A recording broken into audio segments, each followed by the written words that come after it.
Hi everyone, here's some of what's heading your way tonight. Your news at 9. Fraudulent unemployment claims swept across the state of Kansas during the pandemic, impacting places just like Pittsburg State University. But now changes have been made. I'm Chris Warner with what those changes are and how the unemployment claims impacted the university. Area senior centers have reopened after being closed for more than a year, and to say that their visitors are excited would be an understatement. I'm Zach Dodge with the story. Doug Heddy is weather. Jacob Leonard has sports. This is KOAM News at 9 on Fox 14. The four states' most watched news starts now. Thank you for joining us tonight. I'm Jordan Albee. Montgomery County, Kansas sheriff's deputies arrest a suspect in an Independence bank robbery. Authorities say the robbery happened at around 1 this afternoon at the Equity Bank in Independence. Later, a deputy was directing traffic near an accident and saw the suspect's vehicle drive by. So the deputy gave chase. Eventually, the suspect lost control of his vehicle and ran, but was arrested. Official charges have not yet been filed. Joplin police are investigating the cause of a house fire. Fire crews this morning responded to reports of a house fire at 2421 South Florida Avenue. Crews were able to extinguish the fire quickly. Authorities say one person was inside the house but escaped. No one was hurt. The state of Kansas is making changes to its unemployment benefits site to stop fraudulent unemployment claims from being filed. Before those changes, however, several $100 million were paid out to scammers, and a number of places across the state, including Pittsburg State University, were impacted by those false claims. KOAM's Chris Warner spoke with Pitt State's HR director about how they found out and what they did. The week of May 17, 2020, Pittsburg State University has a claim filed for unemployment. PSU's Director of Human Resources, Lori Scott Dreiling, says more began to come in. They came in trickling at the beginning and then started pouring it in September, October. November was our biggest month with, actually I know the number, 115 individual claims for Pitt State faculty and staff in November. As the claims came in, Dreiling says they knew right away something wasn't right. So we knew they were fraudulent because we had no one on layoff or furlough ever during the pandemic. They had to contact each employee that had supposedly filed a claim. Then they told the employee they were the victim of fraud. We gave them what was called a unemployment insurance fraud guide. The state of Kansas ultimately took the unemployment benefits site offline so it could be revamped. The state of Kansas initiated a two-tiered technology software the first week in February, and we have only had, I think we had 7 cases in February and none since February 17th. According to the Kansas Department of Labor, since the extra security was implemented, it's blocked nearly 7 million bots and fraudulent login attempts into the system. As for the money that was paid to the scammers, that's being handled at the federal level. But for the university, our quarterly statements are clear, meaning that no money was paid out and we're not going to have to deal with reimbursements or anything like that. So that's good news. In Pittsburgh, Chris Warner, KOAM News. Dreiling says the university learned a lot from this process, and while she's hopeful they don't have to deal with fraudulent claims in the future, they're prepared if it does happen again. Meteorologist Doug Heddy joining us now with the first look at the forecast. Gorgeous day today. Yeah, pretty good. We got partly sunny skies, temperatures fantastic during the afternoon. Cold start, 38 this morning. In fact, near a record low set back in 2013. 71 for a high, so pretty close to where we should be for this time of the year. We have had a few clouds and a few spotty little sprinkles, a few spotty little showers out there. Most of the rain is kind of diving down into northeastern parts of Oklahoma, but we could see a random shower or two try to work in later on tonight and then as we head into tomorrow morning. But it's down the road. We have better chances for thunderstorms, some strong to severe. We'll look at that here in a bit. All right, Doug. Thanks as always. Area senior centers are reopening after being closed for more than a year. KOM's Zach Dodge has what they're doing to keep those visitors safe and how excited those visitors are to get back into the centers. Up, and down, and swung behind. Arm curls and leg lifts. 9. Working up a sweat and getting the blood flowing. We need to exercise. We've sat and gone to the refrigerator was our exercise. Visitors at the Webb City Senior Center were able to finally get back to their exercise group. For Connie Morris, it's the first time she's been in the center for more than a year. Well, we're just thrilled to come back. see all of our friends. Area Agency on Aging has reopened senior centers in Jasper, Newton, Barton, and McDonald County after they were closed for more than a year during the pandemic. We were terribly excited to do so. We have missed our folks desperately. And to say the ladies in Carl Junction are excited may be an understatement. And I really did miss it. And all of these people. It is wonderful. It is good to see old friendly faces again. But that's not to say some things haven't changed. Social distancing and mask wearing is being encouraged. Visitors are asked to call ahead for activities because capacities are being limited and only certain activities are happening on each day. We cover 4 counties, so COVID positivity rates can vary drastically. We did the best that we could to try to come up with an initial schedule. What it might look like in June is still up in the air. Even with the changes, visitors like Julia Damano Moore are happy to see their friends again in person and get to do something as simple as give someone a hug. Things that make life feel a little more normal. I've missed that as much as I've missed being able to visit with people, because that's part of who I am. It just feels wonderful just to get out of the house and be around my friends and everybody up here I just love. In Jasper County, Zach Dodge, KOAM News. Since each of the centers has its own schedule and it could differ from the other centers, the Agency on Aging asks that you call ahead to see what their schedule is. An estimated 10 to 30% of COVID-19 survivors still experience long-haul symptoms. That's according to many healthcare organizations, and these symptoms include brain fog and swallowing difficulties. Healthcare professionals say visiting a speech pathologist can help. To strengthen the tongue, the lips, the cheeks, the neck muscles in order to improve the swallow. And then we can also use those same muscles and some of those strengthening techniques to help them to be able to pronunciate their words. May is National Better Hearing and Speech Month.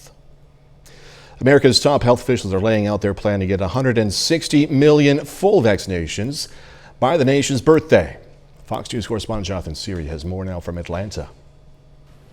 President Biden setting an ambitious new goal on Wednesday, 70% of U.S. adults with one vaccine shot and 160 million Americans fully vaccinated, all by the 4th of July.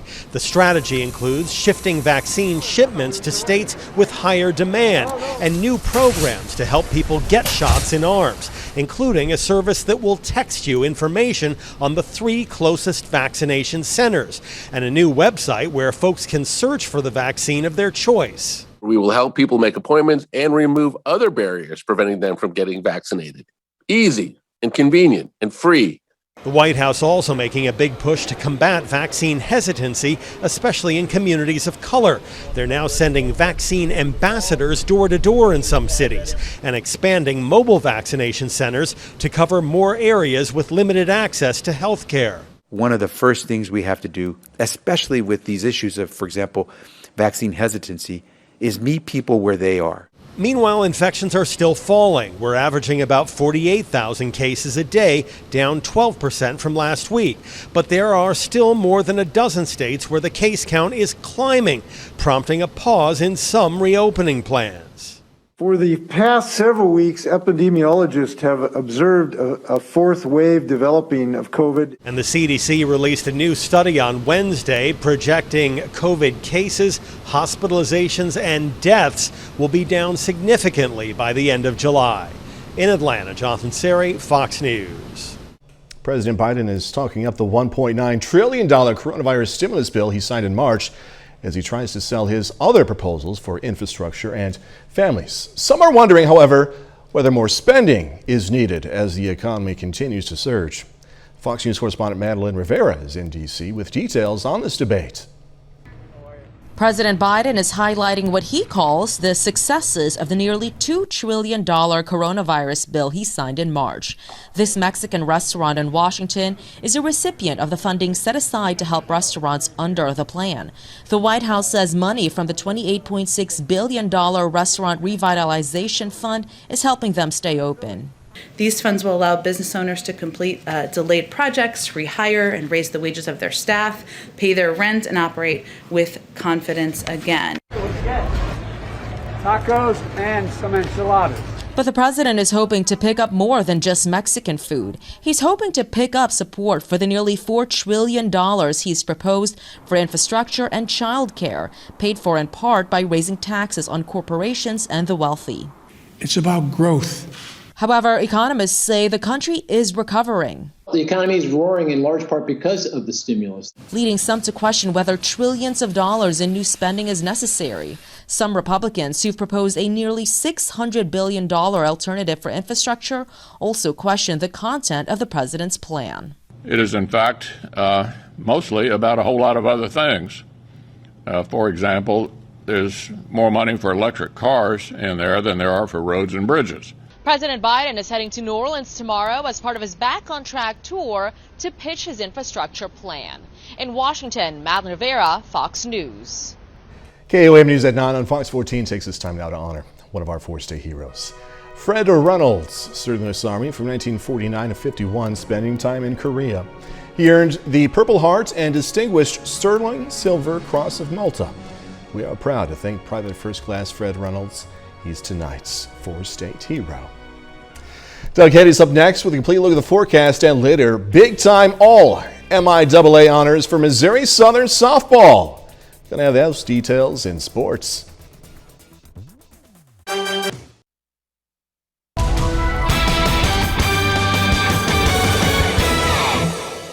Well, it turned out to be a pretty good day for us today. We have partly sunny skies, temperatures not bad. Right around 70 for an afternoon high, and we do have some clouds which have been rotating through over the past couple hours, but it's pretty calm across the entire four-state area. Nice shot. This is Indigo Sky Casino and Resort, of course. Indigo is just outside of Seneca, Missouri. All right, allergies have been high. So on a scale of 1 to 10, today's a 9, tomorrow's a 9. This is mainly the tree allergies, the grasses, all that wonderful stuff, but allergies are going to stay high at least for the next couple days. Let's go ahead and zoom in. You can see our high temps earlier today. Most of us upper 60s to near 70, especially in our southern counties. We've dropped off a bit, not a ton, but we have dropped off. 59 Fort Scott, 63 in Indy, Yates Center sitting at 55, 58, and Miami Anderson holding on at 60 degrees. We've had some clouds, a few random little sprinkles with a weak wave that is dropping through. Can't actually see a cluster of thunderstorms out across northeastern parts of Oklahoma. These are going to stay mainly down through northeastern parts of Oklahoma. And then if we track a little bit farther toward the north, you can see a few isolated ones out to the west of Topeka. A few of those guys may try to get in a little bit later on tonight, so we can't rule out a chance that we get a few isolated little thunder showers. Not a big deal, nothing strong, nothing severe. This wave will continue to rotate through. You can see here's our jet stream. So this is just a very weak, fast-moving wave.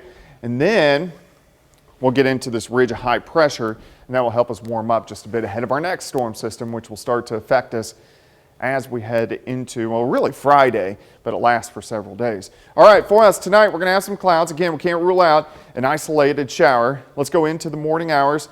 By mid-morning, we'll have a little wave that drops through. So again, we could get an isolated shower or two, but I really think most of us will end up staying on the dry side. Any clouds that roll through and any showers that roll through will be gone by the afternoon hours. And then we look pretty good. We'll have mostly sunny skies late in the day. Random shower early, high temp 67. As we head into tomorrow night, the winds start to shift out of the south.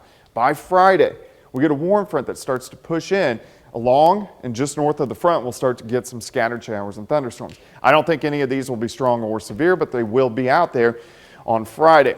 Watch the front. It lifts north Friday night, so scattered showers and thunderstorms. And then most of the thunderstorms Saturday along the front. We're going to be in the warm sector, but we could get a few isolated storms. The ones that do pop up could be strong to severe, so we got to watch that Saturday afternoon, but Saturday night as the cold front slides in, that will give us a better chance for widespread showers and thunderstorms that could be severe. So that's the next big system we need to watch. 67 tomorrow, 69 Friday, 80 Saturday, some showers lasting into Mother's Day. Monday, Tuesday, Wednesday don't look severe, just look like regular old showers and thunderstorms. And then next week, and as we were talking earlier, is when our severe threats really start to ramp up. Lots and lots of rain chances on that. Yeah, every day. Yeah. All right, we'll see you in a little bit. Thank you so much, Doug. Coming up, a possible new trial. The legal team for Derek Chauvin pushing for a new trial just 2 weeks after he was convicted of murdering George Floyd. I'm Mike Tobin in Chicago. Their argument ahead. Last month, former Minneapolis police officer Derek Chauvin was convicted of second-degree and third-degree murder charges and second-degree manslaughter for killing George Floyd. This after kneeling on his neck for 9.5 minutes. Well, now his defense is pushing for a new trial.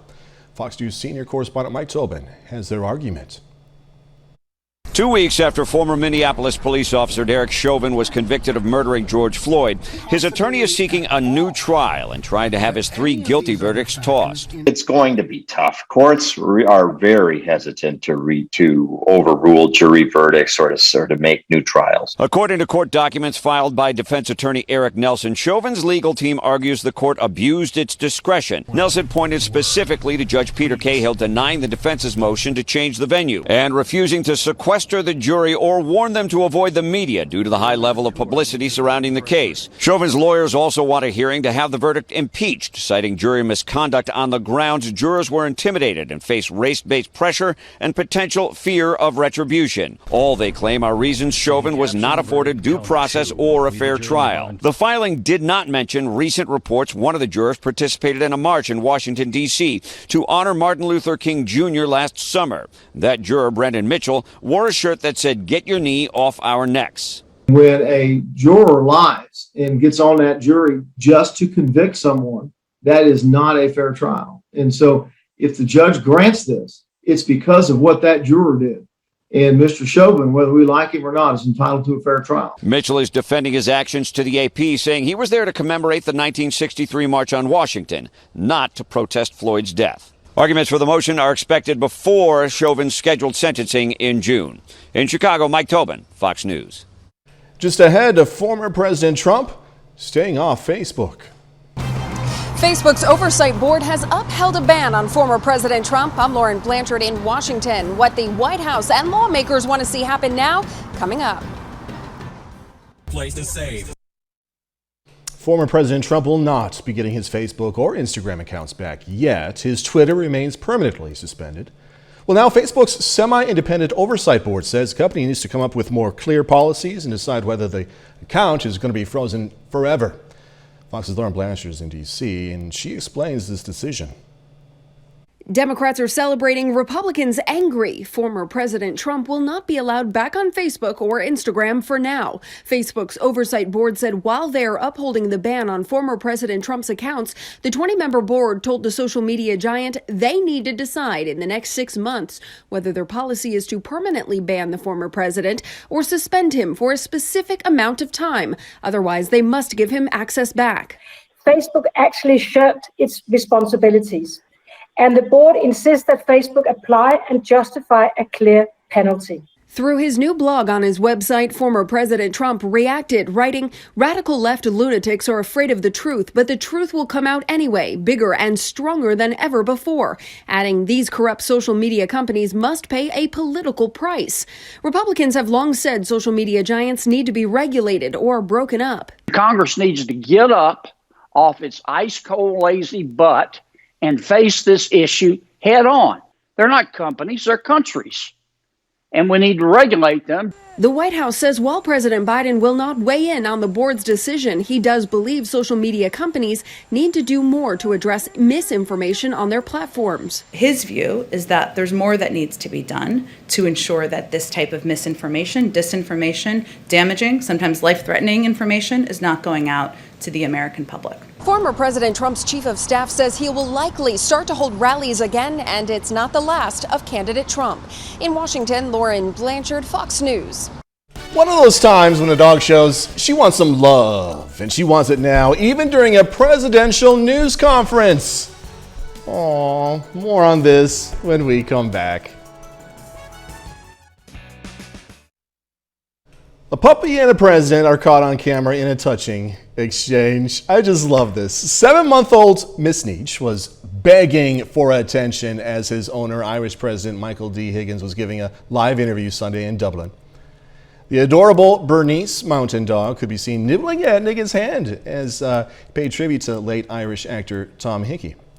The pooch and president's interaction has gone viral on social media, getting 250,000 hits on TikTok and more than 850,000 views on Twitter. I just love this story because it's so real, right? I don't know about you, if you have a dog, but my dog is something like that. You know, Dad, time to pay attention to me. No, really, Dad, I'm right here. Come on, Dad, I'm right here. I'll kick you out of bed tonight. 30 more minutes, news, weather, and sports coming your way. Competitive gaming has skyrocketed in popularity during the pandemic. You'll meet some four-state players who might just go pro coming up. Also going to learn about some pretty neat new K9 equipment for the Cherokee County Sheriff's Office. Fox 14. Esports, or competitive video gaming, has been steadily growing in popularity until it was supercharged by this pandemic that kept countless people home and in front of their gaming consoles. KOAM's Mike Mahoney spoke to local esport coaches and players to learn about their competitive gaming experiences right here in the four-state area. Esports have been growing in popularity on a global level, but the coronavirus gave them a real shot in the arm. According to SafeBettingSites.com, the global esports audience is set to reach 474 million viewers this year, with the viewership growing by almost 20% since the COVID-19 outbreak began. And local teams saw a part of that growth. During the height of the pandemic here, when real sports weren't happening, esports provided an outlet for students to still interact and cheer on students here at Fort Scott playing and competing when there wasn't any other way to do that at the time. So we saw a huge increase in our Twitch viewership. And many local players are welcoming newcomers with open arms. Players from the Crowder College and Neosho High School esports teams spent their Thursday fighting for their schools by playing the latest Super Smash Bros. Game. And they say thanks to esports, they have got a lot more friends. It's absolutely a great way to make friends. I mean, already you're signing up for a game that you already play with your friends, so now you got other people who are doing the same thing as you. The team I currently play with now, I didn't know any of them when we first started, but now every time we group up, we always laugh, we have something to joke about, we can always just talk to each other and play a game. The friends and good times are definite perks, but these teams aren't clubs for casual gaming. These players are eligible for scholarships, and just like on-the-field college athletes, that means regular practice and getting passing grades. But another big draw of esports is that anyone who has the skills and puts in the work has a shot at the big leagues. It doesn't matter how old you are, it's all about how good you are. So in theory, anybody could really join an esports team, and I think that's fantastic. In Neosho, Mike Mahoney, KOAM News. According to SafeBettingSites.com, esports are estimated to generate more than $1 billion in revenue in 2021. Dozens of athletes from Southeast Kansas today competed at Pitt State. Special Olympics Kansas hosted the regional SEK track and field event at PSU's Plaster Center. Some of the events included relays and high jump. Native American tribes in Oklahoma are providing scholarships to Pitt State students enrolled in an early childhood program. The Miami tribe, Ottawa tribe, and Shawnee tribe are all chipping in on a $600,000 scholarship fund for this coming school year and the next. Tribal officials say they expect each student to receive up to $10,000 per semester for 2 years in order to cover all costs. Always a need for early childhood development. I think the importance has been highlighted, especially since the pandemic, when people are realizing how important child care workers are and how much early childhood teachers do. Scholarship is open to anyone, though students must apply by June 7th. Live in one of 41 counties served by the tribes and already have 45 credit hours completed. Cherokee County, Kansas Sheriff's Office is getting some pretty cool new equipment. An organization called Spike's K9 Fund donated an Ace K9 Hot and Pop Pro and a heat alarm. The equipment is going to alert officers if their patrol vehicle is getting too hot while their K9 unit is inside. Our agency deploys 2 K9s with the Sheriff's Office, and this donation from Spike's K9 Fund out of Virginia Beach, Virginia, it's valued about $1,300, a little over $1,300, and it'll allow the deputy to remotely open the doors should he need to deploy the K9 remotely. As the sheriff said already and is noting again how much of a help this grant is, the new equipment is worth more than $1,300. A bit later, India's grim COVID-19 situation further deteriorating. India's COVID-19 outbreak gets worse as hospitals scramble for oxygen. I'm Greg Palcott in London. That's my story. Coming up.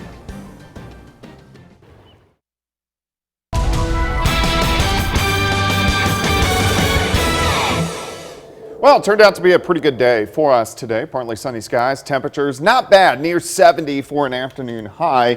And we have partly cloudy skies outside for us right now. Nice shot of Indigo Sky Casino and Resort. Of course, Indigo is just outside of Seneca, Missouri. All right, allergies have been a little bit on the high side. On a scale of 1 to 10, today's a 9, tomorrow's a 9, which is definitely high. And it's going to stay that way until we get a nice big widespread rain again to kind of wash out the atmosphere. Most of us today, upper 60s to near 70 degrees. We have dropped off a little bit, still decent, upper 50s to near 60 right now. I think most of us will drop back to about 50 later on tonight. We've had some clouds, some spotty little showers across the region, but really any thunderstorms are staying down across northeastern parts of Oklahoma. But you can see a few are trying to pop up out to the west of Topeka, which is right here, so Interstate 70. We could get a random shower, random little thunder shower in here late tonight into tomorrow morning, but that's about it. This is a fairly fast-moving weak wave. Here's our jet stream, so this fast-moving wave is just rotating through, and then our next system is sitting on the other side of that ridge of high pressure out across the Pacific Northwest. That will start to affect us by the weekend. All right, for us tonight, we're going to have a lot of clouds. Again, going to have a random shower, a few sprinkles, random little thunder shower. Late tonight into tomorrow morning. Again, not a big deal as this wave pushes through, but I think by afternoon, we'll break out. We'll see partly sunny skies, and then we look pretty good. Hair cooler behind this wave, maybe 3 or 4 notches cooler than what we saw today. 47 to start, 62 by noon. High temp right around 67 during the afternoon hours. Tomorrow night's fine. Clear skies. Look at the winds. They start to switch back out of south. Southerly winds will start to increase on Friday. A warm front shifts in, so along and north of the front, we're going to get some scattered thunderstorms. But because we're on the north side of the front, the stable side, these won't be strong or severe. It's after that that we have a chance for severe weather. As that warm front lifts through, then we get on the unstable side by the time we head into Saturday. I think most of the day is going to be dry, but we'll start to get some scattered thunderstorms during the afternoon. The ones that do pop up could be strong to severe, so we got to watch that. But a better chance for widespread storms late Saturday night into Sunday morning. Morning thunderstorms on Sunday, and then as the front shifts through, we dry out for a bit before our next system rolls in. 67 tomorrow, 69 Friday, 80 on the other side of that front Saturday, and then cooling back down a little bit early next week. So if we look at severe weather potential, we have the chance on the 8th, this Saturday, and next Tuesday I'll put a low chance. I'm not really concerned. But here in about a week, look at the 14th, 15th, 16th, 18th, 20th, 22nd, 23rd, 4th, 5th, 28th, 29th, all the way through Memorial Weekend. Those are all of our threats for severe weather. So pretty active next 3 or 4 weeks. Yeah, no kidding. I'm just taking mental note here. Yeah. What days? All right, Doug, thanks so much. Coming up in sports, it's semifinal night at the Class 2 District 6 softball tournament in Mount Vernon. Plus, a pair of Webb City seniors putting their name in the record book. Jacob Leonard has that story and more next. 8th.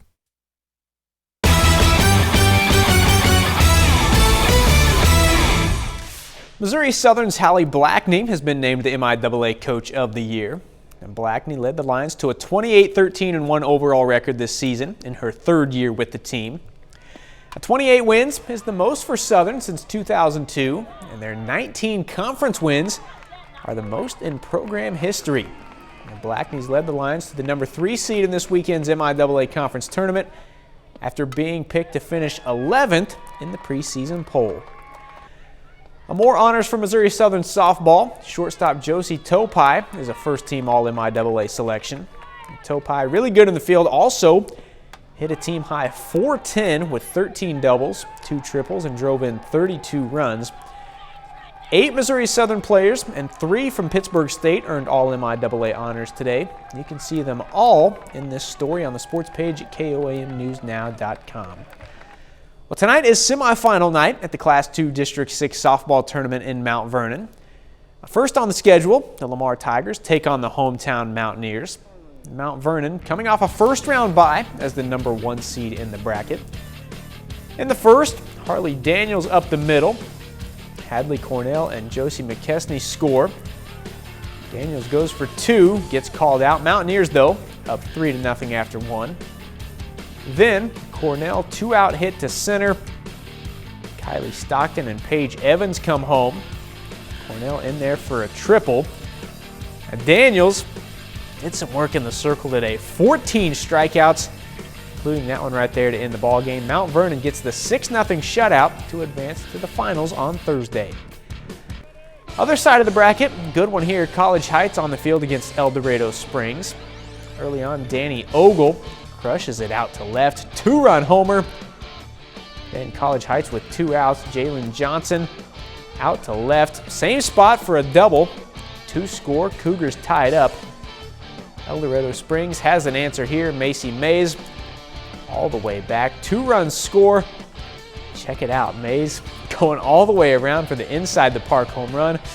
The Bulldogs dominated early in the game, but College Heights goes on to score 6 in the 7th to win it 14-10. The Webb City Cardinals are 19-5 and have won 5 games in a row. Now, it's been a big season so far for the Cards and a record-breaking year for a pair of seniors. Shane Knoll and Tragan Parker have put their names in the record book for Webb City baseball. It was great to see, and those guys are super hard workers, so they deserved it, and they definitely earned it. Over the weekend, Knoll broke the program's single-season walks record with his 24th free pass of the year. It feels really great, you know. I honestly had no idea until it happened, so it was a surprise, honestly. Shane's a great hitter. I mean, Shane puts the time in. Shane puts the work in. Shane's got a great swing. Shane's played a ton of baseball. Shane's got a good eye at the plate. Tuesday night, Parker set a new program record against Neosho with his 46th RBI of the season. It's a great accomplishment for me. I didn't really have a clue of what it was coming in, and last week they told me that I was getting close. And he's able to drive the ball a lot more than he did when he's a sophomore. And that's what makes him special. I mean, he's a coach's dream with the way he works, and he's got great work ethic. The person who held the record used to be my old neighbor, so it's pretty cool to hold that now. The two are happy they've made their marks individually, but their focus right now is making sure the team does the same and competes for a state title. Yeah, that's the goal. I think we all know where we want to be at the end of the year. We knew with the talent that we came in with, we knew that we can battle and go that far, and that's a great goal of ours, and that's an ultimate goal for us. And if we keep playing and getting better and fixing the little things, I think that's definitely achievable. In addition to those two, senior Devin Weathers is getting close to setting Webb City's single-season records in both hits and stolen bases. Now, staying in Webb City, 5 seniors signed today to continue their careers in college. Haven Stanley to Evangel Soccer. Roger Karanko signs to Central Missouri Wrestling. Down the line now, Price Mason to Missouri Southern Track and Field. Alex Johnson to Westminster Football. And then this dude, Nikai Howard, one of the best all-around basketball players in the area. He signs to go to Southeast Kansas to play at Labette. When Coach Henson came in, he came and watched me play, and he talked about all the things that we could develop for me to get to the next level.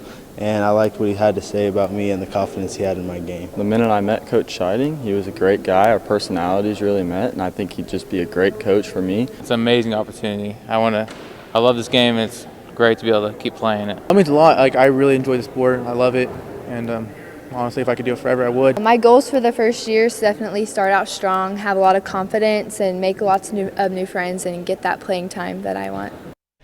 And that's a look at sports. We're back with more news after this.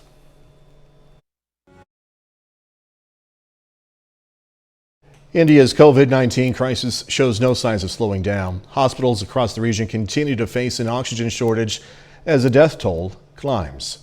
Fox News senior foreign affairs correspondent Greg Pelcott has more. A COVID-19 scare hits the G7 meeting in London on Wednesday. India's top diplomat and his team had to self-isolate after 2 members tested positive for the virus.